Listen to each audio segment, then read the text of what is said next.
Welcome to another edition of A Preacher and His Word. We have so many good gospel preachers across our country and around the world, and this is our way of helping you get to know them just a little bit better.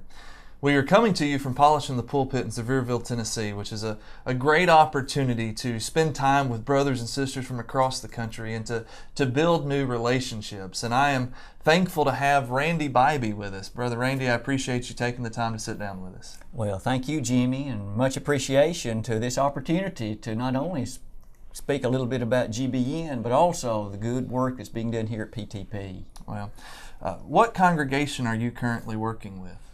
I work with the Pippin Church of Christ in Cookeville, Tennessee. I've been there for 12 years now and very much enjoy the opportunity to do the work of God in that community. A lot of good people there. Well, I'm sure there are. And you also have another opportunity, or another occupation, I should say. Well, that's right, Jimmy. I also teach physics. I'm a professor of physics at Lipscomb University in Nashville, Tennessee. And I've been able to work there now for 10 years, so I kind of have a dual set of hats that I wear, teaching physics and also being a preacher of the gospel. I would say so. Well, how long have you been in ministry total?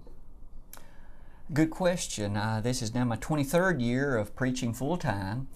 I've also worked for a couple of congregations actually in the Jackson County, Tennessee area prior to coming to the Pippin Church. All right. Well, what motivated you to get into ministry and preaching?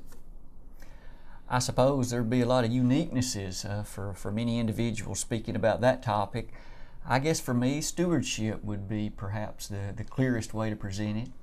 I do think that God has given us the opportunity to use our abilities and our talents in a way to glorify Him and to spread His Word. And I do want to try to be a good steward of those abilities He's given me, but more particularly, to share that message that can be a genuine help to the lives of people. Absolutely. Well, speaking of message, you have a unique perspective as a professor at a university. You have all that experience as a minister, as a preacher. Based on that experience, when you look at the world, if there was one message, only one message that you could share, what would that one message be?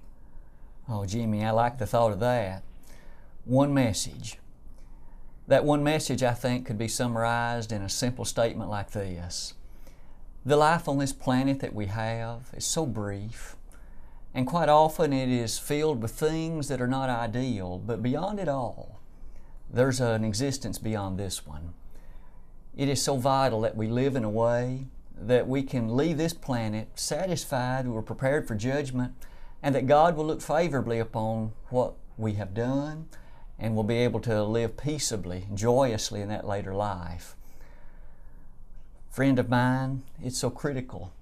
In fact, it is urgent that each of us live wisely, godly, honestly, and always use the standard of the Word of God as that which directs our path, so that we can in fact live pleasingly and acceptably before God.